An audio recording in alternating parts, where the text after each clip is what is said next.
eu entendo, meus irmãos, que o momento de louvor, o momento da entrega, da devolução do dízimo, a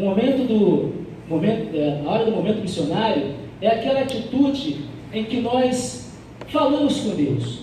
Todo aquele momento é o momento que nós adoramos a Deus de diversas maneiras. E este momento da mensagem é o momento que Deus quer falar conosco. E a gente dedica tempo, a gente ora, a gente estuda, pergunta a Deus, não é aquilo que, o que eu quero falar para a igreja, não, mas Senhor, o que tu queres que eu fale para a igreja nesse momento? Às vezes leva ali 20, 30 minutos, mas confesso que às vezes são algumas horas de grande meditação, de grande oração diante de Deus. Por isso eu convido vocês a ouvirem com carinho, com respeito a mensagem. Eu confesso que quando eu era mais jovem, há muito tempo atrás, quando eu era seminarista, eu tinha um certo... E seminarista é assim, e quem um dia for vai ver isso, eu tinha um senso muito crítico. Eu era um cara simplesmente idiota, ridículo. Porque eu ia para o culto e ficava prestando atenção na mensagem, achando que eu sabia mais do que o pregador. E querendo fazer regra de homilética, poxa, o cara aqui não fez o ponto de transição, não fez ali a junção, ele não pegou, ele não esboçou o termo correto. E eu via como eu perdia com isso. E comecei a orar a Deus, Deus, faz-me como criança, para que eu possa entender a essência da Tua palavra. Tira de mim, Deus, todo o meu pretenso conhecimento de teologia, de alguma coisa, mas me faça como uma criança para ouvir a Tua palavra.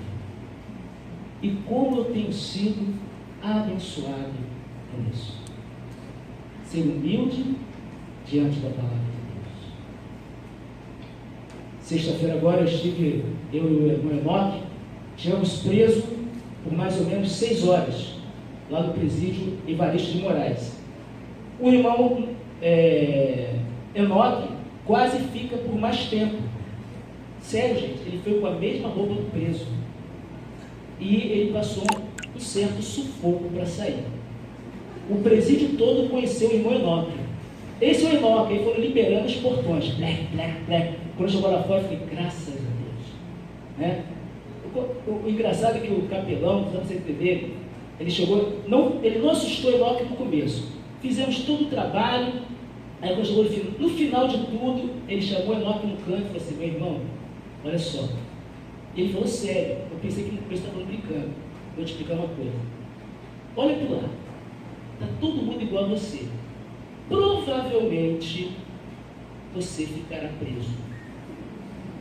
E até então estou pensando que é brincadeira. Provavelmente você ficará. Mas não se preocupe que nós vamos agilizar o mais rápido possível para te soltar da cadeia.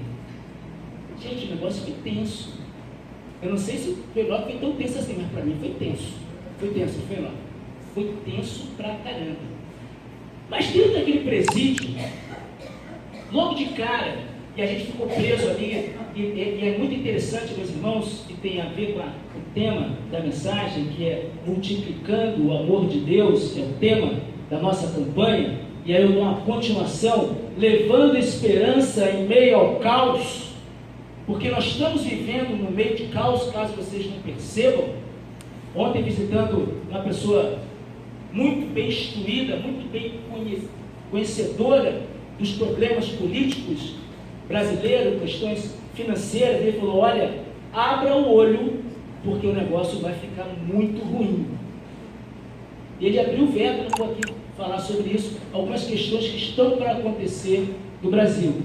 E interessante que veio só colaborar com aquilo que Deus colocou no meu coração, que era para falar sobre multiplicando o amor de Deus, para que nós possamos levar a esperança no meio do caos. E ali, quando nós entramos naquela penitenciária, para fazermos o nosso trabalho, e a gente passa por alguns pavilhões, e ali são separados os pavilhões dos ímpios, são aquelas pessoas que não têm a Jesus, e os pavilhões daquelas pessoas que são crentes. E você percebe claramente a diferença de um pavilhão para o outro. Quando você olha para o pavilhão, você vê aquelas pessoas encarceradas, e o pavilhão do ímpio, você sente a presença do mal. Você sente. E quando você passa para o pavilhão dos crentes, o pavilhão dos justos, você percebe a diferença. E aí naquele momento nós entramos num outro pavilhão, onde fomos trancafiados. Naquele dia tinha 262 presos. Eu falei assim, só o amor de Deus mesmo, né? Eu e Enoque, preso com 262 internos, que eles podem falar assim, agora vocês não vão sair daqui. Mas Deus nos funciona para isso. E ali naquele momento o interno falou uma palavra que falou muito ao meu coração. Ele falou o seguinte, gente, às vezes a gente fala que Deus nos incomoda para fazermos alguma coisa. Quem que já usou isso? Deus está me incomodando. Quem já usou essa palavra? Levanta a mão. Todos nós, né? Nem todos têm coragem. E aquele preso, aquele interno, ensinou uma coisa. Deus não me incomoda, mas Deus, através do seu Espírito Santo, me impulsiona a fazer algo diferente. Porque Deus não incomoda ninguém. Eu entendi o que ele quis dizer, mas Deus nos impulsiona a termos atitudes diferentes. E aí ele começa, o interno, começa a falar com os outros presos. Como Deus o impulsiona para ser diferente em meio daquele caos. E a base da Junta de Missões Nacionais, quando pensa em multiplicando o amor de Jesus, ele pensa em Neemias, quando fala levantemo-nos e edifiquemos e fortaleceram as mãos para a boa obra, que é Neemias 2,18. Eu vou um pouco antes. O que aconteceu antes, para entender o que estava acontecendo naquele contexto, porque a necessidade de multiplicarmos o amor de Deus. Eu convido os irmãos a abrirem as suas Bíblias no livro do sacerdote Ezequiel, que ele funciona como sacerdote e como profeta. Mas Ezequiel também é sacerdote, e ele foi um dos que, sem dúvida nenhuma, naquele período de exílio, ele é um dos que mais contribui para manter a chama viva daquele povo que estava dentro daquele cativeiro, manter a chama viva da esperança do retorno. Ezequiel, enquanto Jeremias, ele permanece na cidade de Judá, Ezequiel ele é levado junto com Joaquim naquela outra leva para dentro da prisão, vamos botar assim, para dentro daquele contexto, daquela terra que havia sido estrangeira. E é nesse contexto, em de profunda dor, em de profunda reflexão para o povo judaico, que eu quero extrair algumas coisas que a gente pode aplicar para nós. Lendo a obra de John B. Taylor, que tem um grande comentário sobre Ezequias, nós olhando podemos aplicar algumas coisas para o nosso dia se queremos ser bênção no reino de Deus. Vamos lá, Ezequiel, capítulo 37, dos versos de 1 a 14, um texto muito conhecido. Diz assim: veio sobre mim a mão do Senhor, e ele me levou pelo Espírito do Senhor, e me deixou no meio de um vale que estava cheio de ossos, e me fez andar ao redor deles, e eram muito numerosos na superfície do vale, e estavam sequíssimos. Então me perguntou: filho do homem, acaso não poderão reviver estes ossos? Respondi: Senhor, tu sabes. E disse-me ele: profetiza a estes ossos, e diz-lhes: ossos secos, ouvi a palavra do Senhor. Assim diz o Senhor Deus a estes ossos: eis que farei entrar espírito em vós, e vivereis. Porém tendões sobre vós, farei crescer carne sobre vós estenderei pele, e porei em vós o espírito, e vivereis, e sabereis que eu sou o Senhor. Então profetizei, segundo me for ordenado. Enquanto eu profetizava, houve um ruído, um barulho de ossos que batiam contra ossos e se ajuntavam cada osso ao seu osso. Olhei, e eis que havia tendões sobre eles, cresceram carnes, estendeu a pele sobre eles, mas não havia neles o Espírito. Então ele me disse: profetiza ao Espírito, profetiza, ó Filho do Homem, e diz-lhe: assim diz o Senhor Deus: vem dos quatro ventos, ó Espírito, e assopra sobre estes mortos, para que vivam. Profetizei como ele me ordenara, e o Espírito entrou neles, e viveram, e puseram em pé, e era um exército sobremodo numeroso. Então me disse: filho do homem, estes ossos são toda a casa de Israel. Eis que dizem: os nossos ossos se secaram, e pereceu a nossa esperança, e estamos todos exterminados. Portanto, profetiza e diz-lhes: assim diz o Senhor Deus: eis que abrirei a vossa sepultura, e vos farei sair dela, ó povo meu, e vos trarei a terra de Israel, e sabereis que eu sou o Senhor, quando eu vos abrir a vossa sepultura, e vos fizer sair dela, ó povo meu. Porém vós o meu espírito, e vivereis, e vós estabelecerei na vossa terra. Então sabereis que eu, o Senhor, disse isso, eu fiz, diz o Senhor. Senhor nosso Deus e Pai, que o Senhor nos ilumine, Senhor, para que haja entendimento nos nossos corações, para que haja a aplicação da Tua Palavra na nossa vida diária, Senhor. Ó Pai, nos instrua, em nome de Jesus, amém. Irmãos, entendendo esse contexto do livro de Ezequias, essa resposta, essa visão de Ezequias, sempre falar Ezequias, né? Mas é Ezequiel. Já entendo quando eu falar Ezequias, eu estou falando Ezequiel, tá bom? É uma resposta diante da indignação ou da pergunta que o povo de Israel faz no capítulo 33. Não precisa abrir, eu vou ler para cada um de vocês.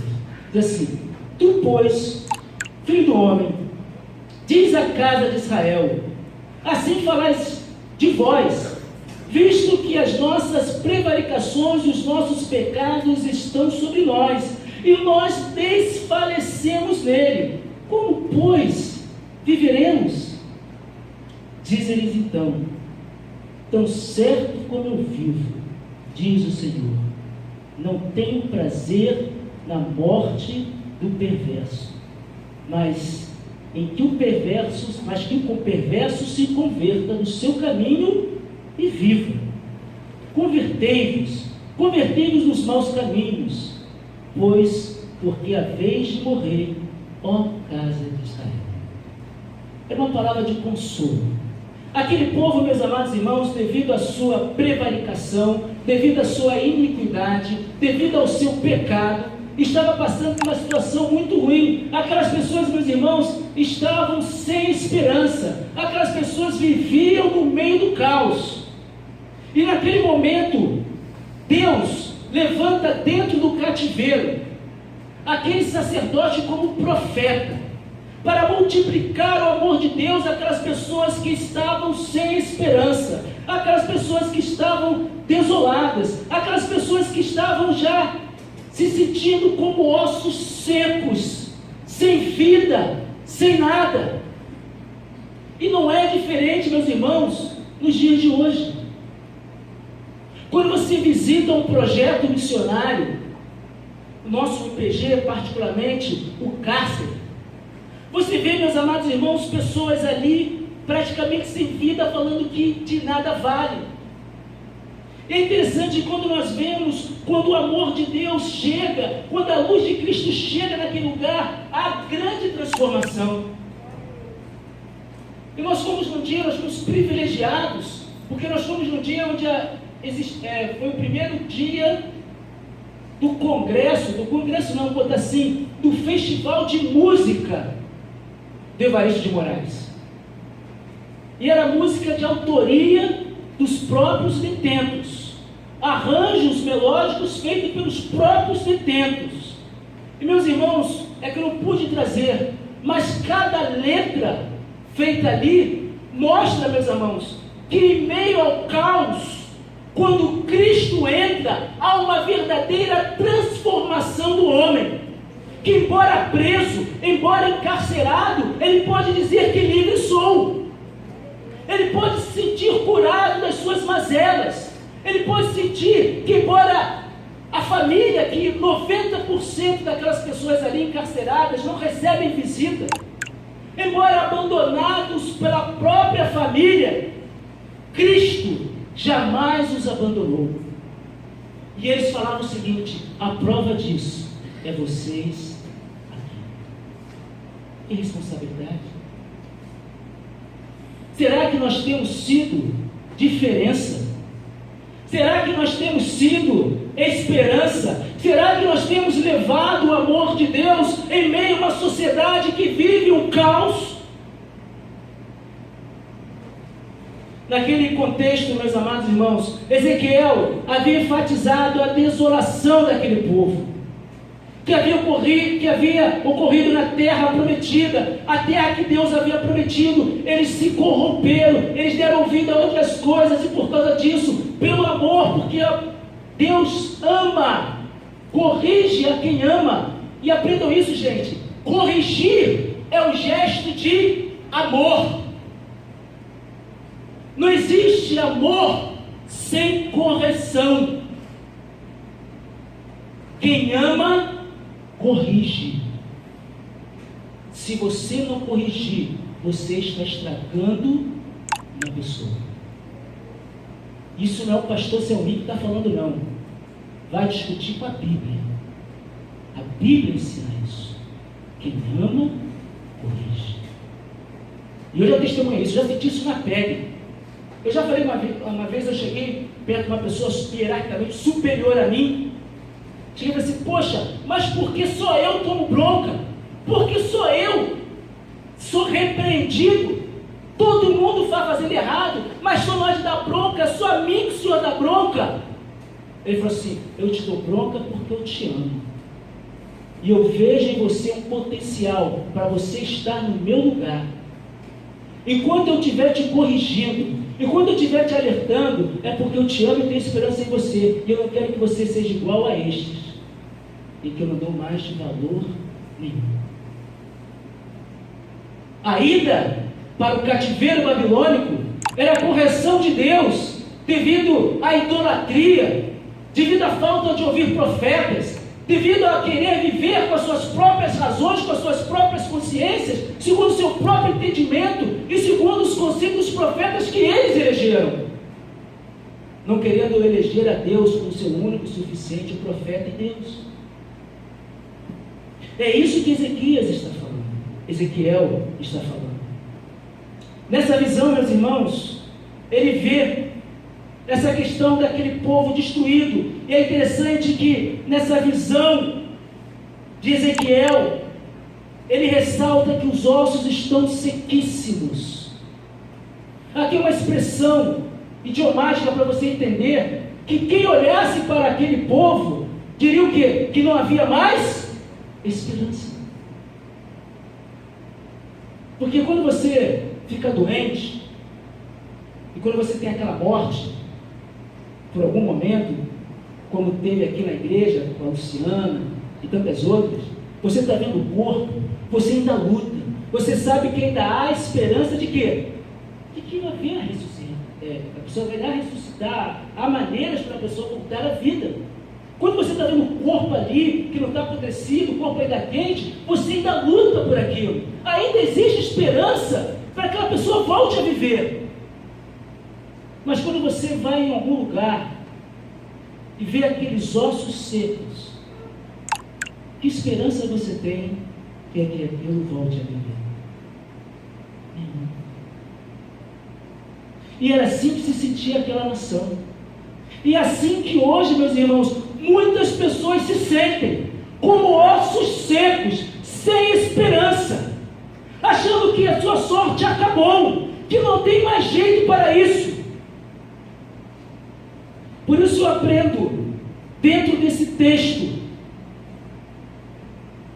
que para levar esperança, para multiplicar o amor de Deus, primeiramente, é necessário levarmos a esperança no meio do caos. É o texto base. O subtexto é o seguinte, que para nós levarmos a esperança no meio do caos, é preciso que haja dentro de nós a vontade de restaurar.